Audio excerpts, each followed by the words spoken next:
মনে করুন আপনার ফেসবুকে কোনো এক সুন্দরী ফ্রেন্ড রিকোয়েস্ট পাঠিয়েছেন। আপনি খুশিতে বাকবাকুম হয়ে সেটা অ্যাকসেপ্ট করার পরই দেখলেন আপনার সব সম্পত্তি উধাও।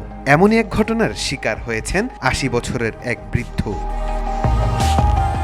ওই বৃদ্ধ ফেসবুকে ফ্রেন্ড রিকোয়েস্ট গ্রহণ করে সাইবার জালিয়াতির শিকার হয়েছেন। এ ফাঁদে পড়ে তিনি প্রায় 12.5 কোটি টাকা খোয়ান। সাইবার জালিয়াতির শিকার হয়েছেন বুঝতে পেরে অবশেষে তাকে হাসপাতালে ভর্তি করতে হয়।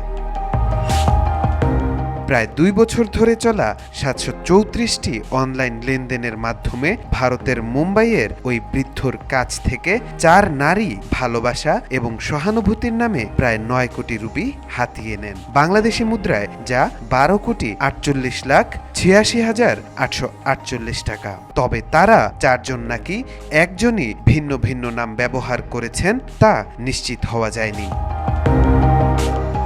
2023 সালের এপ্রিলে ওই ব্যক্তি ফেসবুকে সুরভি নামে এক নারীকে ফ্রেন্ড রিকোয়েস্ট পাঠান। দুজনে একে অপরকে চিনতেন না। সেই দফায় ফ্রেন্ড রিকোয়েস্ট গ্রহণ করেননি ওই নারী। কয়েকদিন পর বৃদ্ধ ব্যক্তি সুরভি নামে এক অ্যাকাউন্ট থেকে পৃথক একটি ফ্রেন্ড রিকোয়েস্ট পান, যা তিনি গ্রহণ করেন। আর বাকিটা ইতিহাস। তাওফিকুল ইসলাম, আজকাল।